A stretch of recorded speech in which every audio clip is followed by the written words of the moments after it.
सबसे पहले तो मैं ये बता दूं कि आम आदमी पार्टी वाले जो हैं,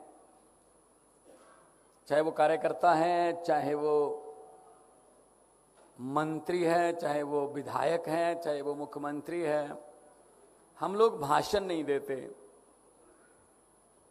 भाषण वो होता है जो अफसरों द्वारा लिखा जाता है, एसी कमरे में बैठकर उसकी कंपाइलिंग होती है, एडिटिंग होती है, उसमें कहा जाता है नहीं नहीं ये बात मत बोलो, इससे कोई फायदा नहीं होगा, ये वाली बोल दो, इससे लोग थोड़ा भावुक हो जाएंगे, ऐसा कैसा करके।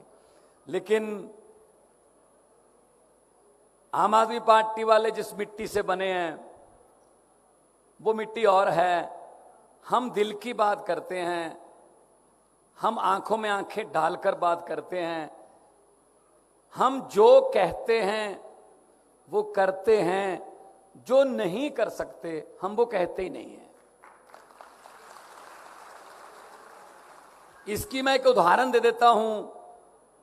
जब 2020 का चुनाव था दिल्ली में विधानसभा का, मैं भी प्रचार कर रहा था वहां पे, अचानक से टीवी पर एक खबर चमकने लगी।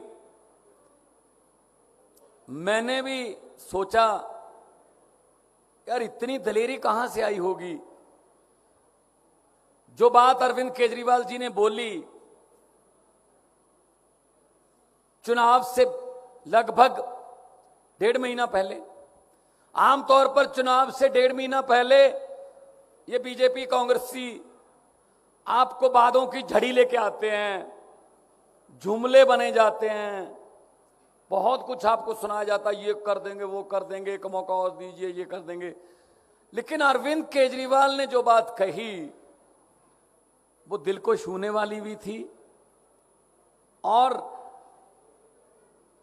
ये बात सुनकर तसल्ली देने वाली बात भी थी कि इस बात को कहने के लिए जिगरा चाहिए। मैंने जब से होश संभाला है, मैंने किसी नेता को इलेक्शन के इतना नजदीक आके इतना बोल्ड, इतना सीधा दिल से बोलते हुए कभी नहीं देखा। जब अरविंद केजरीवाल जी ने कहा दिल्ली के वोटरों को कि अगर मेरे 2015 से लेकर 2020 तक के काम अच्छे लगे तो मुझे वोट देना, वरना मुझे वोट मत देना।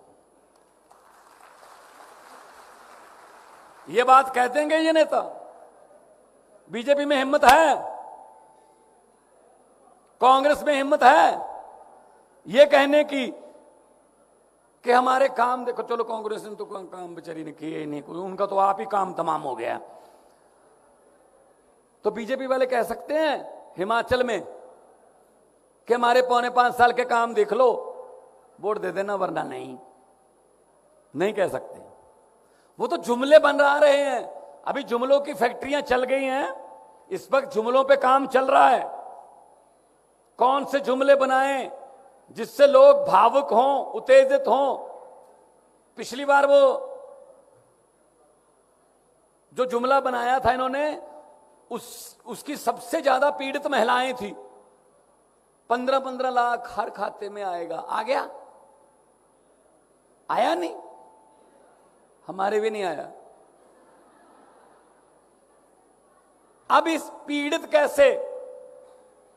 हमारी माओं को, बहनों को एक अच्छी आदत होती है, बहुत अच्छी आदत होती है कि वो थोड़ा, क्योंकि घर उन्होंने चलाना होता है, कबीलदारी का उनको पता होता है, वो थोड़ा पति को बताए बिना कुछ पैसे रख लेती हैं कहीं इमरजेंसी में, बच्चे की फीस, कोई बीमार हो जाए अलग से रख लेती हैं पति को बिना बताए। उनको लगता है कि ये कहीं उड़ा ना दे, कहीं दोस्तों के साथ मौज मस्ती में ना उड़ा दे। अब मोदी जी ने आधी रात को नोटबंदी कर दी। अब सबसे ज्यादा बुरी स्थिति में महिलाएं फंसी। अगर बताती हैं तो भी पंगा, वो पति लड़ाई करेगा कहां से आए पैसे। नहीं बताती हैं तो भी पंगा, वो कागज बन जाएंगे। बैंक में खुद जा नहीं सकती। ये बात मैंने पंजाब में किसी जनसभा में बोल दी तो मैं गाड़ी में बैठने लगा, एक दो माएँ और बहनें आई और मेरा सर पलोस के बोली, बेटा जीते रहो, जो बात आज आपने बोली थी पैसे वाली वो बिल्कुल सच्ची है, अपने मायके से बदलवा के लेके आई हैं। अब देखो ना, मैं झूठ तो नहीं बोल रहा ना, क्योंकि महिला को पता है चूल्हा कैसे चलेगा। महंगाई की सबसे बुरी मार कौन झेलती है? महिला। आपको पता है ना रसोई कैसे चलेगी, आपको पता है ना सिलेंडर कितने का है, आपको पता है ना नमक मिर्च की कीमत क्या है, क्योंकि आपने चूल्हा चलाना है। लेकिन उधर से तो ऑर्डर ही आने हैं सरकारों की तरफ से, आज के बाद सिलेंडर इतना महंगा, आज के बाद दही पर लगेगा जीएसटी, आज के बाद घी पर, लस्सी पर। अब सिर्फ सांस लेना ही बच गया है कि सांस पर जीएसटी ना लगा दें कि अगर सांस लोगे तो इतने। हिमाचल में सांस लोगे क्योंकि ऑक्सीजन ज्यादा है, इसलिए हिमाचल को कम सांस दिए जाते हैं। कोटा ना बना दें कहीं सांसों का, ये बना सकते हैं, कुछ भी कर सकते हैं भाई। और लोकतंत्र का गला ऐसा दबा रखा है, बोलने की हिम्मत नहीं कर सकता कोई। ये तो आम आदमी पार्टी है जो इनको थोड़ा बोलती है, वरना ईडी आती है, सीबीआई आती है। मनीष सिसोदिया जी के घर पे ईडी आ गई, पूरा दिन 14 घंटे घर चप्पा चप्पा छान दिया, कुछ नहीं मिला। और उसके बाद कल लॉकर देखने आ गए, कुछ नहीं मिला।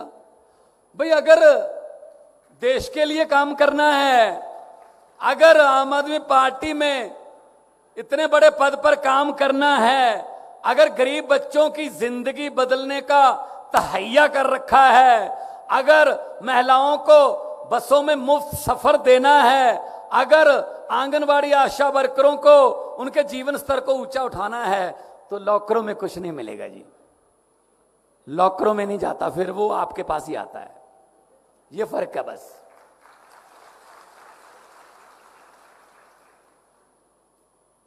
गुरु नानक साहब ने कहा था, सो क्यों मंदा आखिए जित जम्मे राजान। जो राजाओं को जन्म देती है उसको मंदी भाषा नहीं बोल सकते आप। एती मार पई कुरलाने तय की दर्द ना आया, बाबर को बोला था उस वक्त गुरु नानक साहब ने। तो हम उनके वंशज हैं। हमारे गुरुओं ने महिलाओं के पक्ष में, इंसाफ के पक्ष में, जुल्म के खिलाफ आवाजें उठाई हैं। ये कांगड़ा कभी पंजाब का हिस्सा होता था, हिमाचल हमारा छोटा भाई है। हमने लड़ना नहीं है, हमने सबने तरक्की करनी है। लेकिन जो ये बैठे हैं वो कुंडली मार के खजाने पर, उनके अपने बेटे बेटियों के लिए खजाना कभी भी खाली नहीं होता। कुछ जनता को देना हो, खजाना खाली है। जो मर्जी आता है खजाना खाली है, खजाना खाली है। मैंने कहा जो खाली है उसको खजाना क्यों कहते हो? उसको पीपा कहो। अब है ही खाली वो। खजाना तो वो होता ना कुछ हो उसमें, खाली को खजाना क्यों कहते हो? ये खजाने भर सकते हैं जी, नीयत साफ हो। ये खजाने भर सकते हैं ईमानदारी की सरकार हो। पंजाब में अभी 6 महीने 16 तारीख को होंगे जी, 5.5 महीने हुए हैं सरकार बने हुए। 16 मार्च को मैंने मुख्यमंत्री की शपथ ली थी सिर्फ 5.5 महीने में हमने 100 मोहल्ला क्लिनिक खोल दिए। यहां 100 से ज्यादा ब्लड का टेस्ट, दवाइयां बिल्कुल फ्री, एमबीबीएस डॉक्टर, एक फार्मासिस्ट, एक नर्स बिल्कुल फ्री। कोई भी आए, कोई बीपीएल कार्ड का चक्कर नहीं, कोई हरा कार्ड लाल कार्ड का चक्कर नहीं। कोई भी आए, आपके आसपास कोई मोहल्ला क्लिनिक है, आप जाइए, टोकन लीजिए, चेकअप करवाइए। अगर तो मोहल्ला क्लिनिक की दवाई से आपका इलाज होता है तो आप वहीं से ले जाइए। अगर डॉक्टरों ने कहा कि टेस्ट करने हैं, आपका ब्लड ले लिया जाएगा, सैंपल ले लिया जाएगा, अगले दिन रिपोर्ट आएगी, उसके हिसाब से आपको दवाई दे दी जाएगी, वो भी फ्री, और सैंपल भी फ्री, और जो टेस्ट किया वो भी फ्री। अभी आज आखिरी दिन है, 1 जुलाई से हमने बिजली की गारंटी ली थी। हर घर को 300 यूनिट, 1 महीने का माफ, कोई किलोवाट का चक्कर नहीं। तो 2 महीने का बिल आता है हमारे, 600 यूनिट हो गए। अभी आज के बाद बिल बन आ जाएंगे, 2-4 दिन में बिल आएंगे पंजाब में बिजली के। भाई साहब कितने आए, लोगों को फायदा होगा। 1 जुलाई को हमने वो गारंटी पूरी कर दी थी जो अरविंद केजरीवाल जी ने गारंटी दी थी। 74 लाख मीटर हैं हमारे पंजाब में, 74 लाख। 74 लाख में से 51 लाख मीटरों का बिल, घरों का बिल जीरो आएगा जी। अभी 2-4 दिन में पता चलेगा। तो पहले वाले कहते थे खजाना खाली है, हमने 6 महीने में कैसे भर लिया खजाना? हमने भ्रष्टाचारियों पर नकेल कस दी, हमने करप्शन बंद कर दी, हेल्पलाइन दे दी, एक नंबर जारी कर दिया। कोई भी आपसे अफसर, कोई तहसील में, कोई बाबू, कोई थाने में पुलिस वाला पैसे मांगता है, मना मत करना, जेब में हाथ डालना, मोबाइल निकाल लेना, वीडियो बना के हमें इस नंबर पे भेज देना, बाकी काम हमारा।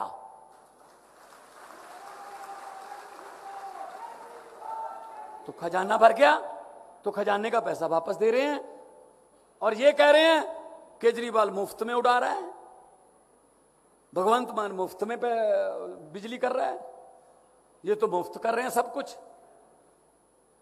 भाई टैक्स का पैसा है, आपका टैक्स है, सरकार के पास आता है, सरकार आपको वापस देती है, स्कूल बनाकर अच्छे, बिजली फ्री करके, सड़कें बनाकर, और इंफ्रास्ट्रक्चर, इंडस्ट्री को बुलाकर, आप महिलाओं के बस सफर वगैरह मुफ्त करके, महिलाओं के लिए और योजनाएं चलाकर, आंगनवाड़ी और आशा वर्कर्स को उनका वेतन बढ़ाकर। तो पैसा किसका है? आपका है। टैक्स देते हैं आप। कई बार शायद आपको लगता होगा, मैं खास तौर पे महिलाओं को ये बात कहनी चाहता हूं, मेरी बहनों को, कई बार आपको लगता है हम तो टैक्स देते ही नहीं। ये जो लूट रहे हैं ना बैंकों को, कोई लंदन भाग गया, कोई इतना, ये बैंकों को लूट के भाग गया, हमें नहीं लूटा इसने। अरे भाई आप थोड़ा सा नीचे तो आओ, हम ही लूट रहे हैं। कौन कहता है आप टैक्स नहीं देते? सुबह सुबह जगते हैं, नींद से जगते हैं, सबसे पहले अगर गैस सिलेंडर है तो लाइटर, अगर चूल्हा है तो माचिस। जैसे ही लाइटर से आपने चूल्हा जलाया या माचिस से आपने लकड़ी जलाई, टैक्स शुरू। गैस पे टैक्स है, माचिस लेने जाओगे टैक्स है, उसमें चाय बना रहे हो, पत्ती डालोगे टैक्स है, उसमें चीनी डालोगे टैक्स है, उसमें दूध डालोगे टैक्स है, उसके बाद टीवी चलाओगे टैक्स है, मोटरसाइकिल स्टार्ट करोगे टैक्स है पेट्रोल पे, ऑफिस जाके घर फोन कर दोगे कि मैं ठीक पहुंच गया, मोबाइल से फोन करोगे टैक्स है, घर आ गए, खाना पीना खाया, और उसके बाद रात को सोते हुए थोड़ा सुख की सांस ली, चलो लाइट बंद कर दो, अब टैक्स नहीं है। नो नो नो नो, आप गलतफहमी हो, ऊपर पंखा चल रहा है जी, टैक्स है। अगर सर्दी है तो हीटर चल रहा है, टैक्स है। हम तो सोते हुए भी टैक्स दे रहे हैं। कौन कहता हम टैक्स नहीं देते? हमारे से ज्यादा कौन देशभक्त हो सकता है? जो टैक्स देते हैं फिर भी सरकार की जबरदस्तियां बर्दाश्त करते हैं, और सरकार अपने मित्रों के करोड़ों के लोन माफ कर देती है। तो इन बातों को ध्यान में रखना है कि हमने, देखो मैं तो ये कहता हूं, आप लोग राजनीतिक रैलियों में बहुत कम आती हो। आज तो स्पेशली आपके लिए प्रोग्राम रखा हुआ है आगे, लेकिन जाया करो, सुनो सबकी, करो मन की। उनकी रैलियों में भी जाना, जाया करो, बाहर निकलो। अगर आपके बिना घर नहीं चल सकते तो आपके बिना देश भी नहीं चल सकता।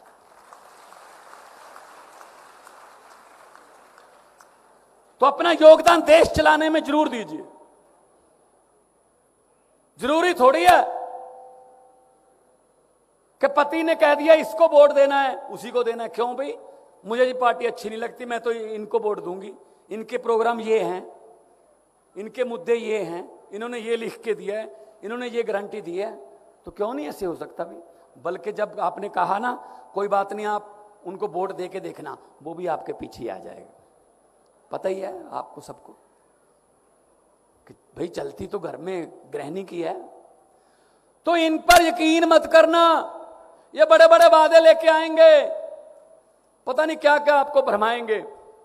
वो एक, जब मैं कलाकार के तौर पे विचरता था, मैंने एक नेताओं के झूठ पर एक बहुत बड़ा व्यंग किया था कि नेताओं की झूठ बोलने की आदत को लोगों ने कितना अपना लिया है कि नेता हैं झूठ ही बोलते होंगे।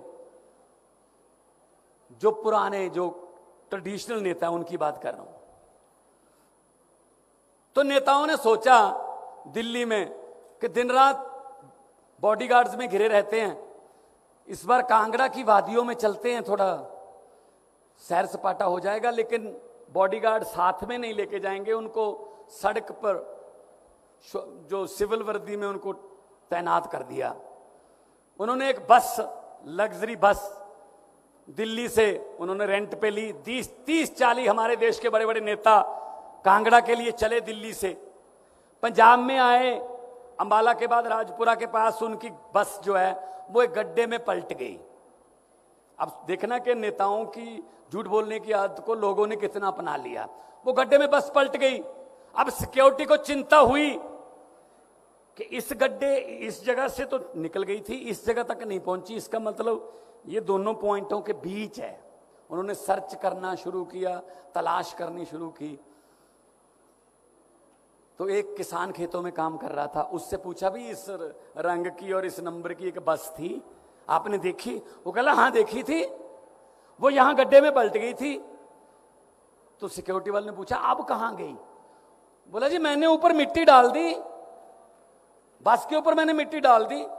तो सिक्योरिटी वाले ने पूछा जी इसका मतलब उसमें सभी जो सवार नेता थे वो मर गए थे? कहता नहीं, सभी नहीं मरे थे, अभी 20-25 चिल्ला रहे थे जोर जोर से कि हम अभी जिंदा हैं, हमें बाहर निकालो। मैंने सोचा नेता हैं, झूठ ही बोल रहे होंगे, मिट्टी डालो।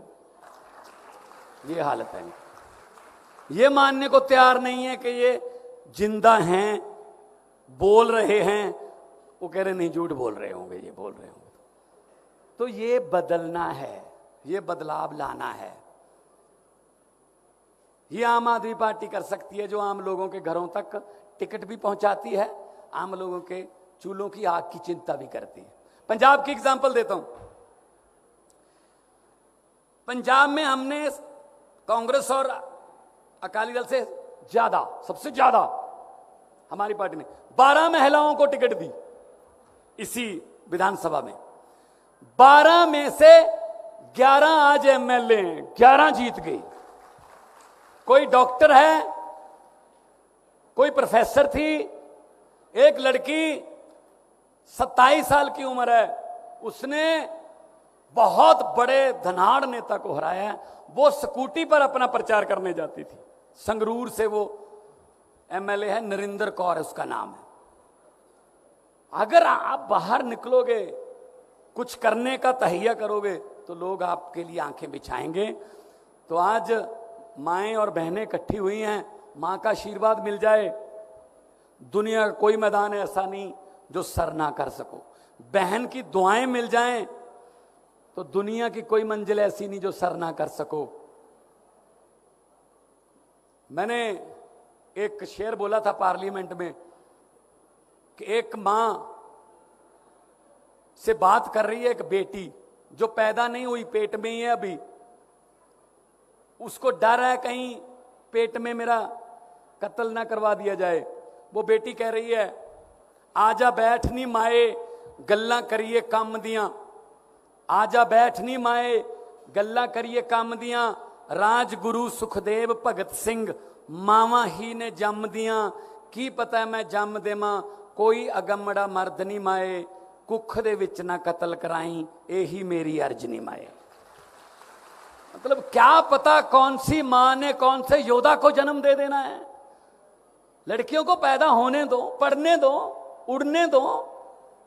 आप देख लो सर, आप तो शिक्षा मंत्री हैं, रिजल्ट देख लो पूरे देश के, मैट्रिक के देख लो, +2 के देख लो, BA के, MA के, MSc। जब लड़कियों ने इस बार फिर मारी बाजी, लड़कियां इस बार फिर आ गए।